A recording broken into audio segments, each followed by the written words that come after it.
नमस्कार दोस्तों। आज मैं आपके साथ एक ऐसी किताब की बात करने जा रहा हूँ जो आपकी जिंदगी बदल सकती है। रॉबिन शर्मा की who will cry when you die, यानी जब आप मरेंगे तो कौन रोएगा।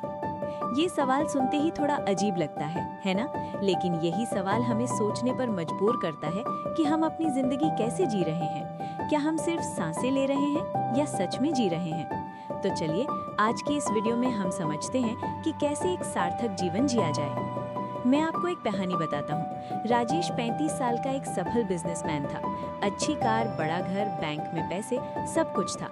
लेकिन एक दिन अचानक उसके दादाजी का निधन हो गया। जब वो अंतिम संस्कार में पहुंचा तो देखा कि सैकड़ों लोग आए थे। गरीब, अमीर, बूढ़े, जवान, सब। हर कोई सच्चे दिल से रो रहा था। एक रिक्शा वाला बोला, साहब ने मेरे बच्चे की पढ़ाई में मदद की थी। एक बूढ़ी औरत बोली, वो हर महीने मेरे लिए दवाई भिजवाते थे। राजेश को झटका लगा। उसने सोचा, अगर आज मेरी मौत हो जाए तो कितने लोग आएंगे और क्या वो सच में रोएंगे या सिर्फ औपचारिकता निभाएंगे। उस रात उसे नींद नहीं आई और अगले दिन उसने अपनी जिंदगी बदलने का फैसला किया। यही है रॉबिन शर्मा की किताब का मूल संदेश। आपकी विरासत क्या होगी? रॉबिन शर्मा कहते हैं, समय पैसे से ज्यादा कीमती है। पैसा तो वापस कमाया जा सकता है, लेकिन खोया हुआ समय कभी नहीं लौटता। राजेश ने ये सीख अपनाई। उसने अपने दिन का विश्लेषण किया। 3 घंटे सोशल मीडिया पर बर्बाद किए, 2 घंटे बेमतलब की बातों में, 1 घंटा ट्रैफिक में गुस्सा होते हुए। उसने एक प्लान बनाया। सुबह 5 बजे उठना शुरू किया। उस 1 घंटे में वो किताबें पढ़ने लगा, एक्सरसाइज करने लगा और अपने सपनों के बारे में सोचने लगा। व्यावहारिक टिप है, हर रविवार को अगले हफ्ते का प्लान बनाओ। अपने फोन पर स्क्रीन टाइम चेक करो। जो चीजें जरूरी हैं उन्हें पहले करो। रॉबिन शर्मा का एक शक्तिशाली सवाल है, क्या आप अपनी कंपनी के क्लाइंट से ज्यादा वक्त देते हैं या अपने परिवार को? राजेश को अपनी पत्नी प्रिया याद आई। पिछले 6 महीनों में उसने एक बार भी ठीक से बात नहीं की थी। हमेशा फोन पर व्यस्त, हमेशा थका हुआ। एक दिन उसने ऑफिस से जल्दी छुट्टी ली और प्रिया के लिए फूल लेकर घर पहुंचा। उसने कहा, आज बस तुम्हारे साथ वक्त बिताना चाहता हूँ। प्रिया की आंखों में खुशी के आंसू आ गए। फिर उसने अपने बेटे आर्यन को भी समय देना शुरू किया। हर शाम 30 मिनट सिर्फ उसके साथ खेलना, वीकेंड पर मम्मी पापा से मिलने जाना। किताब से सीख है, लोग आपके पैसे याद नहीं रखेंगे, लेकिन आपका प्यार और समय हमेशा याद रहेगा। व्यवहारिक टिप है, रोजाना अपने प्रियजनों को कम से कम एक बार बिना किसी कारण के कॉल करें। महीने में एक बार पूरे परिवार के साथ कुछ खास करें। अपने माता पिता से उनकी जिंदगी की कहानियां सुनें। रॉबिन शर्मा का एक जबरदस्त सवाल है, क्या आप अपनी कंपनी के क्लाइंट से ज्यादा वक्त देते हैं या अपने परिवार को?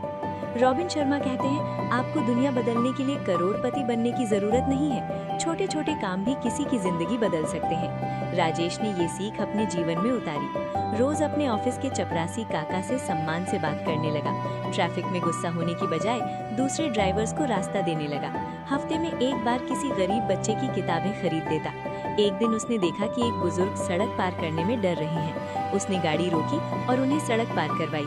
बुजुर्ग ने आशीर्वाद देते हुए कहा, बेटा, भगवान तुम्हें हमेशा खुश रखे। उस दिन राजेश को समझ आया, खुशी देने में ही असली खुशी है। किताब का गोल्डन रूल है, हर दिन कम से कम एक अच्छा काम ऐसा करो जिससे किसी को फायदा हो, लेकिन कोई तुम्हें जानता ना हो। व्यवहारिक टिप है, लिफ्ट में किसी के लिए दरवाजा रोको, किसी की तारीफ करो बिना किसी स्वार्थ के। महीने में एक बार किसी जरूरतमंद की मदद करो।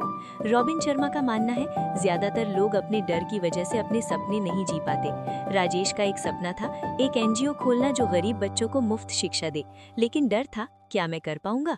लोग क्या कहेंगे? अगर फेल हो गया तो? एक दिन उसने हिम्मत की। उसने अपने दोस्त अमित को फोन किया और अपना सपना बताया। अमित ने साथ देने का वादा किया।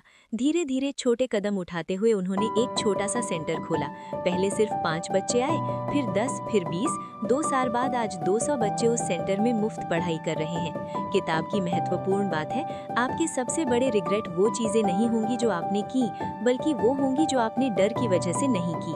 व्यवहारिक टिप है, अपने सबसे बड़े डर को कागज पर लिखो। उस डर को सामना करने के लिए एक छोटा कदम उठाओ। हर दिन अपने कंफर्ट जोन से बाहर निकलने की कोशिश करो। रॉबिन शर्मा कहते हैं, gratitude is the antidote to fear and anxiety, यानी कृतज्ञता डर और चिंता का इलाज है। राजेश ने एक ग्रैटिट्यूड जर्नल शुरू की।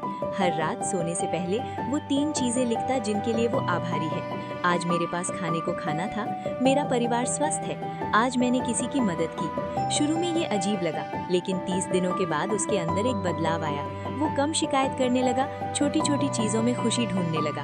एक दिन बारिश में भीगते हुए उसने सोचा, मैं भाग्यशाली हूँ कि मेरे पास घर है जहाँ सूखे कपड़े हैं। ये सोच उसकी जिंदगी बदल गई। व्यावहारिक टिप है, रोज रात को 3 चीजें लिखो जिनके लिए आभारी हो। अपने माता पिता को थैंक यू बोलो। जिंदगी में जो है उसकी कद्र करो, जो नहीं है उसके पीछे मत भागो।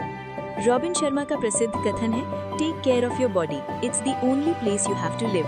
राजेश को डायबिटीज हो गई थी। डॉक्टर ने चेतावनी दी, या तो लाइफस्टाइल बदलो या दवाइयाँ खाओ। उसने फैसला किया, सुबह 5:30 बजे जॉगिंग शुरू की, जंक फूड छोड़ दिया, योग और मेडिटेशन शुरू किया।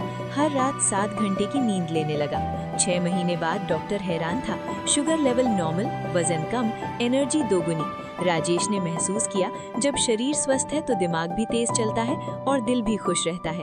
व्यवहारिक टिप है, रोज कम से कम 30 मिनट एक्सरसाइज करो, प्रोसेस्ड फूड कम करो, घर का खाना ज्यादा खाओ, पानी खूब पियो, नींद पूरी लो। रॉबिन शर्मा पूछते हैं, जब आप इस दुनिया को छोड़ेंगे तो क्या पीछे छोड़ जाएंगे? राजेश ने अपने जीवन का मकसद तय किया, अपने बच्चों को अच्छे संस्कार देना, समाज में शिक्षा फैलाना, जितने लोगों की मदद कर सको करना। उसने एक डायरी शुरू की जिसमें उसने अपने बेटे आर्यन के लिए जीवन के पाठ लिखे, ताकि कल को अगर वो ना भी रहें तो उसके विचार हमेशा आर्यन के साथ रहें। उसने अपने एनजीओ को इस तरह बनाया कि वो उसके बाद भी चलता रहे। किताब का अंतिम संदेश है, आपकी जिंदगी की असली कीमत इससे नहीं मापी जाएगी कि आपने कितना कमाया, बल्कि इससे मापी जाएगी कि आपने कितने लोगों की जिंदगी को छुआ। दोस्तों, राजेश की कहानी एक काल्पनिक कहानी है, लेकिन इसका संदेश बिल्कुल सच्चा है। रॉबिन शर्मा की किताब who will cry when you die हमें सिखाती है, समय को बर्बाद मत करो, रिश्तों में निवेश करो, छोटी अच्छाइयाँ करो, अपने डर का सामना करो, कृतज्ञ रहो, स्वस्थ रहो, एक विरासत छोड़ो। तो आज से शुरुआत करो, एक छोटा कदम उठाओ। याद रखो, जब आप इस दुनिया को छोड़ेंगे तो लोग आपकी गाड़ी, घर या पद याद नहीं रखेंगे। लोग याद रखेंगे कि आपने उन्हें कैसा महसूस करवाया, आपने उनकी जिंदगी में क्या फर्क डाला। तो अब सवाल है, जब आप मरेंगे तो कौन रोएगा? अगर ये वीडियो आपको पसंद आई तो लाइक करें, शेयर करें और हमारी सनोस्फीयर चैनल को सब्सक्राइब करना ना भूलें। कमेंट में बताएं आप अपनी जिंदगी में आज से क्या बदलाव लाएंगे। मिलते हैं अगली वीडियो में, तब तक के लिए खुश रहो, स्वस्थ रहो और दूसरों की जिंदगी में रोशनी बनो। धन्यवाद।